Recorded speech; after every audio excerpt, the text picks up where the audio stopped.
Assalamualaikum warahmatullahi wabarakatuh. Halo siswa cerdas, berjumpa lagi dengan Kak Putri di acara Podcast Jils, podcast yang penuh dengan edukasi, inspirasi, dan hiburan. Perkenalkan diri dulu, siapa Anda sebenarnya? Halo guys, perkenalkan nama saya Kak Alma. Kalau di Jils biasa dipanggil Ayang. Ayang, oh Ayang ya, aduh ya Allah. Lanjut. Ya, di Jils mengajar bahasa Indonesia dengan TPA. Wow, amazing. Oke. Iya, TPA itu salah satu ini ya Kak, jenis Subtes. soal jenis subtes di UTBK. UTBK SBMPTN. Dan bukan cuma di SBMPTN Kak, di semua biasanya jalur-jalur masuk. Seperti CPNS mungkin atau mau masuk Akpol dan sebagainya. Sekolah-sekolah kedinasan. Nah, karena Kak Ama adalah tentor TPA dan Bahasa Indonesia, cocok Wow. nih. Kita bahas sekarang tentang UTBK SBMPTN 2022. Dan Kak Ama, ternyata ada perbedaannya. UTBK SBMPTN 2022 dengan 2021. Iya, apa itu perbedaannya? Perbedaannya dari segi subtes yang dua, kan 2021 itu ada dua tuh. Ada skolastik, TPS, sama TPS TKA akademik. TKA. TPS kan itu yang PPU, toh? PU, PBM, pengetahuan kuantitatif. Kemudian kalau akademik itu yang kalau misalnya saintek, itu dia kimia, fisika, biologi. Kalau misalnya sejarah dia yang geografi sejarah begitu ya, yang soshum. Tapi sekarang sudah ada 3 subtes, ditambah tes kemampuan bahasa Inggris gitu. Jadi semacam tes khusus lagi begitu. Iya. Ya, Kak? Berarti penilaiannya berbeda dong atau Iya. bagaimana itu, Kak? Walaupun tahun lalu itu ada tetap bahasa Inggris, tapi kan dia bergabung ya Kak di Dengan TPS. TPS, Iya, iya. di TPS. Tapi sekarang dia sudah terpisah, jadi otomatis penilaiannya atau kuotanya atau mungkin bukan sih kuota, ya. Atau pengaruhnya kepada nilai akhirnya itu lebih besar daripada ketika dia bergabung. Karena menurut tadi yang Kak Putri baca, Kak Putri sempat riset dan searching tadi. Kayak nasi judge ya. Iya. Riset mendalam. Iya, ya riset ampun. mendalam. Setelah Kak Putri riset, ternyata universitas itu pada setuju kalau misalnya bahasa Inggris dijadikan salah satu yang sebagai highlightnya untuk kemampuan dari mahasiswa yang akan diloloskan di universitasnya masing-masing. Seperti itu. Jadi buat adik-adik yang masih bahasa Inggrisnya kurang, ayo belajar. Belum ada kata terlambat. Jadi itu Kak perbedaan dari materi UTBK 2022 dengan 2021. Kalau selebihnya itu kayaknya sama. Jadi podcast ini Kak Putri bukan sebagai narasumber ya, tapi kita lebih ke sharing-sharing. Iya, Kak Putri kan tahu banyak tentang Baru tadi searching. Nah, kemudian nih bahas tentang calon mahasiswi. Mungkin adik kelas 3 sekarang, kemarin kan Kak Putri sempat ke sekolah-sekolah tuh promo mengenai, bukan sih promo, sosialisasi mengenai UTBK SBMPTN 2022. Ketika Kak Putri tanya Kak, ternyata banyak dari mereka yang belum tahu mau pilih jurusan mana. Ya, pasti itu jadi kayak dilema semua anak kelas 3 SMA. Ya betul, masa termasuk kita juga dulu kayaknya begitu kan. Iya sih, dulu kayak lebih ke berubah-berubah. Awalnya mau jadi ini berubah. Kayak tapi mereka kita kan punya banyak opsi ya. Mereka tidak ada, ya Allah. Mungkin adik-adik di rumah pasti belum tahu Yang bahkan ada yang ini deh, kayak pilihan jurusannya itu cuma satu. Misalnya jurusan sejuta umat. Dan bahkan cuma satu adalah titipan orang tua. Bukan kemauannya. Sangat tertebakkan jurusan apa itu. Jadi ini Kak, ada isu-isu nih antara jurusan versus kampus. Oh iya. Kan biasanya kalau siswa yang lebih pilih kampus itu lebih kepada gengsi alma mater. Gengsi alma mater. Kuliah di mana? Di UI. Jurusannya kan nomor sekian kan, yang penting alma maternya UI, UGM. Ada quotes ini deh, ada apa? quotes menarik tentang itu. Jadi katanya tuh orang-orang dulu itu, maksudnya mahasiswa dulu itu mereka yang membesarkan nama kampus. Oh, sekarang sekarang kita besar gara-gara kampus ya. Aduh. Mereka berlindung di bawah nama besar kampus kayak begitu. Aduh. Jadi menurutnya Kama nih gimana nih? Jurusan atau versus kampus itu menurut Kama yang mana yang lebih? Kalau saya sih lebih prefer ke jurusan dibanding kampus. Jadi walaupun di kampus dimanapun yang penting jurusannya itu? Iya kan, maksudnya begini toh Kak, kayak misalnya yang minat untuk menjadi dokter. Kalau misalnya kalian masuk jurusan kedokteran, itu kan nanti kalian nggak bakalan ditanya, ini kamu dokter dari lulusan kampus mana? Iya, betul, betul, ditanya begitu sama pasiennya toh. Betul. Kayak kamu lulusan dari mana? Swasta atau apa? Iya, Dari pelosok mana? Nggak jadi deh. Nggak kan, seperti itu. Sementara dan mau kalau dioperasi tiba-tiba jadi. Dan kalau jadi dokter kan banyak jenjangnya Kak, bukan cuma SCAT ya. Iya, betul. Spesialis masih ada koasnya, masih ada apa lagi? Internshipnya, masih ada spesialisnya. Jadi jangan panjang lah. Cuma kampus berpatok pada kampus di S1-nya terutama atau Kak kayak gitu. Karena biasanya yang seperti itu Kak, biasanya yang yang lebih pilih kampus daripada jurusan itu dia akan mengulang lagi tahun depannya gitu. Jadi misalnya dia pilih awalnya kan gengsi kan, gengsi. Pilih ini deh, enggak apa-apa jurusannya apa begitu. Terus tahun depannya pilih lagi karena enggak sesuai passionnya Kak. Dia susah sendiri di jurusan itu. Akhirnya dia pilih lagi kembali pokoknya seperti itu lah. Pokoknya jadi adik di rumah, buat yang masih galau, kenali dirinya kalian, passionnya kalian di mana, mungkin menghitung, menghafal ya, pilih subjeknya lah begitu ya. Subjek mata pelajarannya lah yang kalian lebih tekuni. Siapa tahu kalian enggak suka menghitung, pilih akuntansi misalnya. Atau tidak suka menghafal mungkin pilih hukum atau sospol mungkin. Aduh itu kan menyiksa diri sendiri ya karena kalian jalani sayang bukan orang tuanya kalian. Oh ya, Kak Ama dulu waktu jadi siswa calon mahasiswa nih langsung dapat enggak jurusan yang menurutnya Kak Ama interest nih gitu? Jujurly, honestly, kenapa Kak Ama? Jujurly. Jadi mungkin sama dengan adik-adik kelas 3 SMA sekarang. Jadi dulu tuh satu-satunya jurusan yang mungkin saya tahu itu cuman kedokteran karena memang itu kayak titipan orang tua atau lebih ke kemauan orang tua ya, cita-cita orang tua bukan cita-cita pribadi. Orang tua di dunia ini mau jadi dokter ya. Kenapa ini orang tua? Padahal cita-cita kita jadi presiden. Terus jadi akhirnya kan bingung mau pilih jurusan apa waktu waktu itu sorry, ketika Kak Ama disuruh pilih jadi kedokteran memang di situ passionnya Kak Ama memang mau. Jujur enggak sih. Iya. Jadi ikut saja. Jadi akhirnya ikut tapi ikut di pilihan orang tua yang pilihan pertama. Cuman untuk pilihan yang berikutnya itu dapat ini konsultasi dari kakak tentor. Kebetulan kan saya alumni JILS. Oh iya, pantasan seperti ini ya. Kebetulan kan juga alumni JILS. Iya. Luar biasa, Besti. Oke, jadi waktu Kak Ama konsultasi, Kak Ama curhat tuh ke tentornya. Bagaimana tuh prosesnya? Jadi waktu itu kan kayak lebih ditanya ke maksudnya jurusan yang mungkin sesuai dengan passion gitu. Betul. Terus sukanya bidang studi apa? Ya, terus melihat juga prospek kerjanya bagaimana ke depannya kayak gitu. Itu kan hal-hal yang penting dipertimbangkan kalau mau memilih jurusan. Karena ujung-ujungnya kan pasti kita mau kerja ya. Masa mau jadi sarjana saja? Iya. Tapi enggak apa-apa ya. Bisa jadi ibu rumah tangga. Iya dong. Aduh ini. Tapi siapa yang mau lamar? Aduh, terlalu out of topic. Oke, lanjut. Akhirnya di pilihan kedua itu pilih akuntansi. Oh, berarti Kak Ama IPC dong? Campuran. Iya dong. Berarti Kak Ama ketika di JILS belajar IPS kan? Jujurly waktu itu ambil ini, kalau yang pas di bawahnya kelas karantina itu belum ada yang namanya medikal Kak. Verifip. Jadi verifip. Jadi ambilnya kelas verifip, memang yang khusus persiapan untuk kedokteran tapi bukan yang karantinanya. Terus karena tidak ambil kelas IPS, jadi saya waktu itu persiapannya cuman selalu ikut UK sama midnight-nya IPS. Jadi kalau misalnya nih kayak hari ini ada midnight-nya geografi dengan kimia, pasti lebih pilih geografi kayak begitu.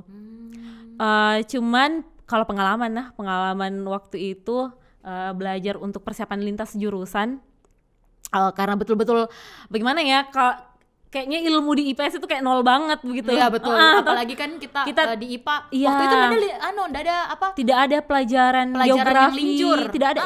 Kan cuma kalau sejarah sih. Kalau saya ada cuma akuntansi. Lintas minat. Nggak ada lintas minat dulu Kak. Ada saya tapi akuntansi. Saya cuma sejarah. Nah, jadi saya cuma belajar ekonomi, cuman itu. Jadi kalau kayak geografi, sejarah tuh kayak tidak ada, sosiologi tidak ada. Betul-betul jadi akhirnya pas di JILS kayak buta banget, bahkan pernah nilai midnight-ku geografi 0.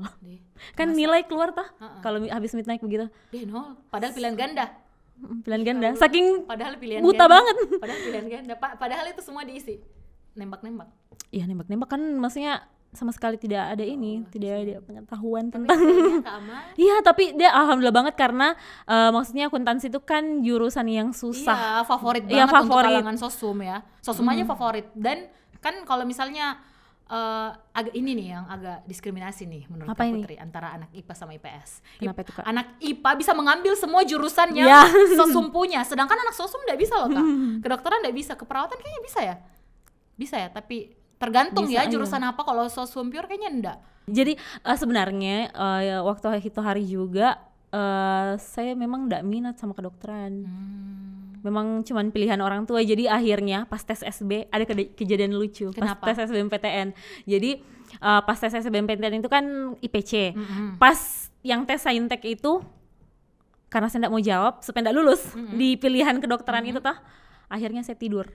Deh. Pas tes. Tapi kosong jawabannya. Kosong jawabannya. Yang untuk yang tes sainteknya saja. Kalau yang TPA-nya kan sudah ya sudah tes TPA terus lanjut saintek. Terus sudah itu istirahat.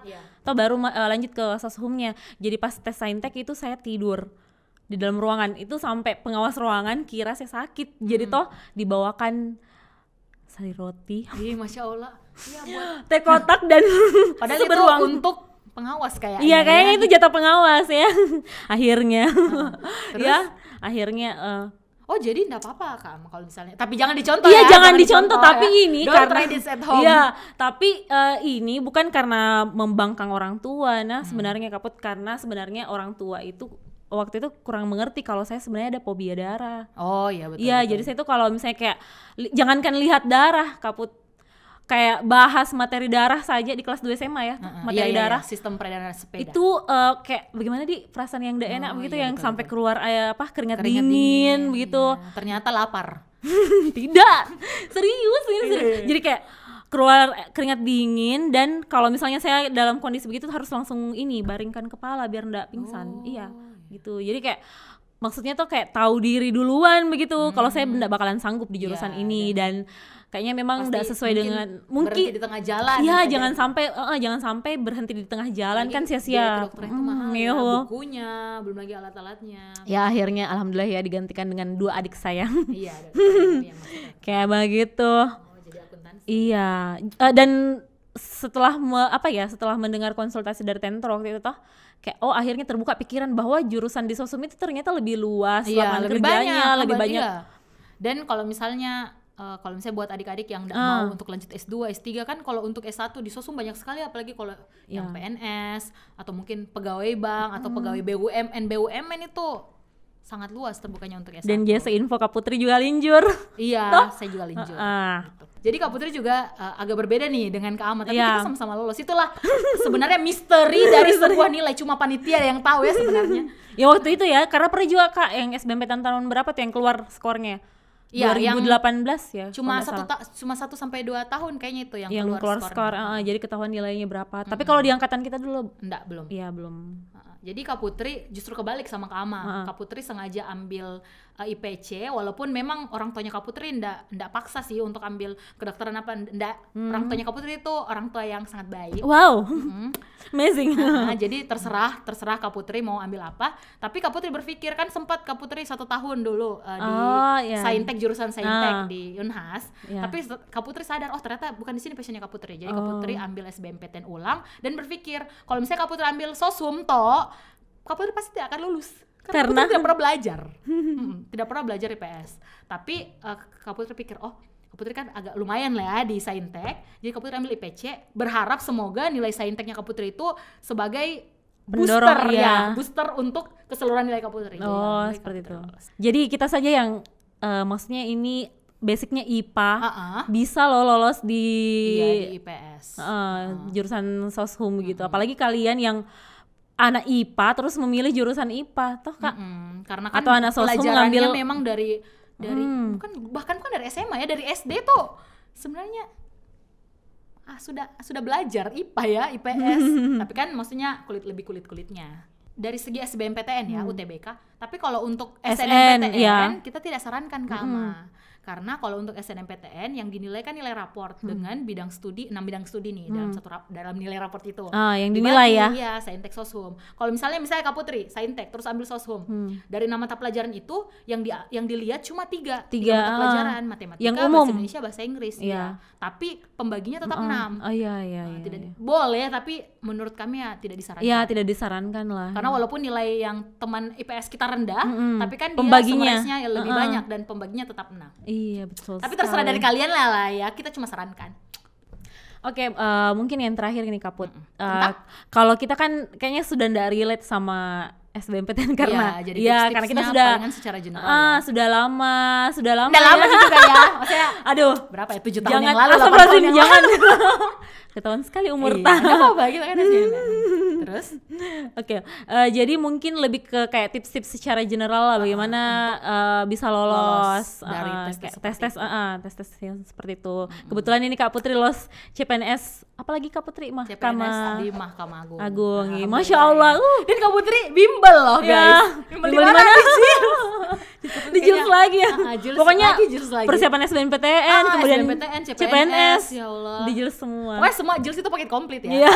Serius Kak Putri tidak promo ini, bukan karena kita disponsori sama JILS, tapi memang semuanya ada JILS. Pokoknya JILS ini bimbel yang paket lengkap. Tapi tunggu dulu Kak, sebelum itu mau tanya dulu, kenapa dulu pilih bimbel di JILS dibanding ke yang lain?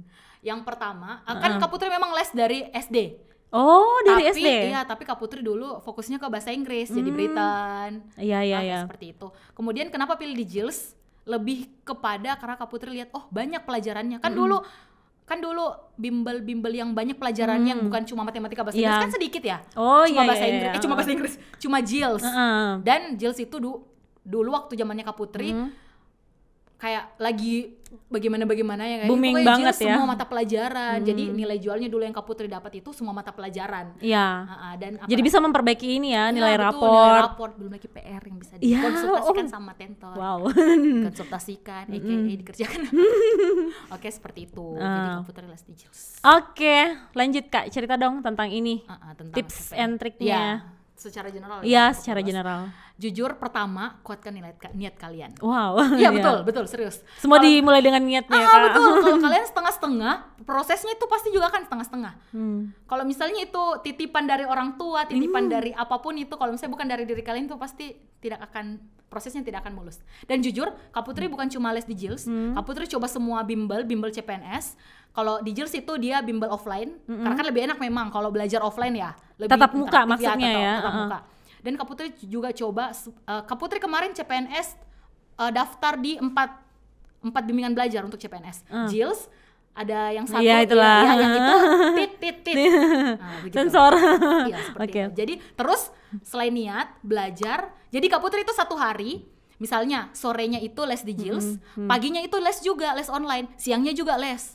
Jadi bangun pagi Kak Putri kerja soal loh Kak Ama. Jadi biasanya kalau kita bangun pagi buka scroll TikTok, Kak Putri tidak, Kak Putri kerjakan tryout. Wah. Dan seperti itu. Sebegitunya ya effortnya Kak Putrinya. Karena Kak Putri tahu untuk lolos di situ itu tidak mudah. Nggak mungkin, kan kita sama-sama naik ekonomi ya. Price is a signal. Nggak mungkin kita punya kemauan yang besar, kemauan yang mahal, kita bayar dengan uang atau usaha kita yang murah. Nggak mungkin kan. Kalau dalam ekonomi nggak seperti itu. Usaha kita, uang kita juga harus besar untuk mendapatkan barang yang mahal ini. Apalagi kalau sekarang kan CPNS susah ya, maksudnya banyak peminatnya. Oke, seperti itu. Kemudian kenapa Kak Putri istiqomah? Memang awal-awal pokoknya harus belajar Kenapa Kak Putri istiqomah? Karena Kak Putri kayak orang gila, bahasa mensugesti ya. Mensugesti diri. Jadi Kak Putri, ya lihat, Kak Putri edit mukanya Kak Putri di depan gedung Mahkamah Agung yang Kak Putri daftar. Dan ini sebenarnya didapat loh di JILS di materi hypnolearning. Iya betul, sugesti diri. Serius, ini benar. Ini benar, maksudnya kayak orang kalau misalnya Kak Putri tunjukkan dan Kak Putri tidak malu-malu. Iya. Kak Putri bilang, ih lihat keren kan, foto Makassar tuh. Foto kok di depan Mahkamah Agung, aku bilang enggak, aku edit. Dia bilang astaga, hati-hati kok kalau enggak lulus, gila kok itu, malu kok itu. Aku bilang, tidak, karena pasti lulus Kak. Pokoknya jangan mensugesti negatif di pikiran kita. Seperti itu guys. Dan selalu berdoa. Ingat, sekuat apapun kita berusaha, ada invisible hand. Iya betul. Tangan-tangan tidak terlihat yang ekonomi mengatur. lagi ya bahasa ekonomi. Ada invisible hand. tangan tak Tuhan terlihat, gitu. Tangan Tuhan yang jadi bujuk kayak Tuhan. Mengatur. Jadi ini juga salah satu tips buat adik-adik untuk berdoa. Jangan, menurutnya Kak Putri ya ini, enggak tahu ya. Menurut Kak Putri, jangan pernah atau hindari berdoa, ya Allah, ya Tuhan, yang terbaik lah. Jangan begitu. Kalau bisa spesifik. Spesifik dan paksa Tuhan, bahasa kasarnya paksa Tuhan. Kak Putri berdoa paksa Tuhan loh Kak. Kak Putri paksa Allah, bilang, ya Allah, saya yakin ini yang terbaik. Please ya Allah, Kak Putri akan jadi yang terbaik. Pokoknya paksa Tuhan. Tanamkan di dirinya kalian kalau kalian pasti lulus. Pasti lulus. Nggak mungkin bilang yang terbaik, jangan. Paksa Tuhan. Kenapa? Begini, kita berdoa sama sesuatu yang nomor 1 loh di dunia. Kenapa kita mau berdoa yang setengah-setengah. Iya. Padahal kita langsung berdoa sama yang punya seluruh dunia ini. Betul sekali. Langsung to the point. Saya mau ini, saya mau ini, saya mau ini. Tapi berusaha juga, jangan cuma berdoa. Gila. Harus kali. ada ikhtiarnya. Iya, betul. gila kali cuma berdoa. Tapi tetap seperti itu. Jadi alhamdulillah Kak Putri lolos. Iya. Jadi ini sih kalau yang pernah saya dengar toh, berdoanya kita tuh sampai di titik betul-betul pasrah. Ya. Jadi kalau kita sudah ada di titik yang betul-betul pasrah toh, istilahnya Setelah kita berusaha. setelah berusaha, jadi jangan sampai ada kayak kesombongan dalam diri kayak gitu. Betul-betul dipasrahkan sama Tuhan toh. Nah di situ nanti Tuhan itu akan kayak mengabulkan permintaan, memberi pertolongan kayak begitu. Betul, dan jangan pernah sugesti negatif diri kalian. Iya, kayak jangan. Ih, kalau misalnya enggak lulus, jangan seperti itu. Iya, jangan ya. Jangan seperti itu, karena jujur kalau Kak Putri berpikir, bukan sih berpikir, Kak Putri orangnya sangat sangat positif, sangat optimis. Kalau misalnya ada temannya Kak Putri bilang, kalau enggak lulus kok, justru itu kayak bikin down Kak Putri. Iya, betul. Jadi enggak semangat belajar. Jadi Kak Putri jauhi orang-orang toksik seperti itu. Enggak. Pokoknya jangan ini ya Kak, jangan tutup telinga aja gitu. Pokoknya kayak berpikir pokoknya saya bisa, saya pasti lulus, saya yang terbaik. Kalau ada kamu ini punya seperti impian, ya. Apa? Saya pasti bisa, Tuhan bersama saya. Iya. Betul. Hari ini adalah milik saya. Iya. Dan begini, kamu bisa bawa atmosfer positif kamu ketika tes. Oh iya, benar. Begitu. Misalnya, ketika kamu tes, mungkin ini agak sedikit sombong, tapi Kak Putri bersemangat ketika begitu. Ketika Kak Putri tes, Kak Putri tanamkan diri Kak Putri, kalau dari semua dorongan ini, kalau misalnya ada cuma satu yang bisa lolos, itu Kak Putri. Iya. Dan ketika masuk Kak Putri kayak, apa itu kalian semua? Kenapa Kak Putri bisa sembuh gitu? Karena Kak Putri tahu, Kak Putri sudah berusaha, Kak Putri sudah berdoa sama Allah, begitu. Jadi bekalnya Kak Putri bisa lah. Oh jadi ingat sama adekku juga yang lolos di FKG itu toh. Kenapa? Aan waktu itu dia caranya itu, jadi di dalam ruangan dia langsung menjatuhkan mental satu ruangan. Cara dia menjatuhkan mental satu ruangan itu, jadi pas dapat soal dia langsung ketawa. Iya. Adekku, gampang padahal susah. Padahal dia susah. Tapi itu sugesti diri juga tapi loh Kak. Maksudnya itu kayak sugesti diri untuk lebih kayak, wah pasti bisa kerja ini soal, pasti saya yang paling tinggi lah nilainya di sini, insya Allah bisa kayak begitu. Pokoknya selalu ini ya, kayak menghadirkan energi-energi positif begitu. Dan semuanya itu diajarkan di JILS. Nanti bisa didapat di Hypno Learning. Iya. Pokoknya gabung aja dulu ya Bun. Iya, jadi buat adik-adik semua, dari pembicaraannya Kak Putri sama Kak Ama, bahwa pesan moralnya adalah, adakah pesan moralnya? Pesan moralnya adalah ketika kalian menghadapi sesuatu, berusaha terhadap sesuatu, harus berusaha, harus memang 100% dirinya kalian. Ikhtiarnya harus 100%. Dan cuma belajar satu kali sehari, sedangkan itu 30 menit terdistract sama TikTok. Pas TikTok scroll sudah subuh, sudah pagi. Seperti itu. Dan kalau misalnya untuk pemilihan jurusan harus sesuai passion, minat. Dan kalau di JILS sih bakalan diarahkan ya sama kakak tentor konsultan untuk menemukan passionnya, minatnya. Untuk menemukan jati diri kalian. Oke, jadi kakak sarankan buat adik-adik yang belum bergabung. Sebenarnya ini sih begini. Sebenarnya di bimbel manapun, asal kalian serius, pasti kalian akan lulus. Tapi kenapa kita sarankan untuk di JILS? Di luar dari background kita nih sebagai JILS, karena di JILS itu ada pokoknya paket komplit lah. Ada dari segi psikis kita dibentuk, dari segi materi kita, bahkan Kak dari segi pendekatan. Ini juga kalau cek lokasi ya kan buat adik-adik yang pengurusannya itu betul-betul sampai semua. Pokoknya betul tagline-nya JILS, pasti lulus karena diurus sampai lulus. Iya benar. Dan itu benar. Nah baiklah, itulah tadi podcast kita. Ya, terima kasih banyak loh Kak Put sharingnya. Terima kasih juga Kak Ama. Jangan lupa subscribe, like, dan komen, dan share ke seluruh sosial media yang kalian punya.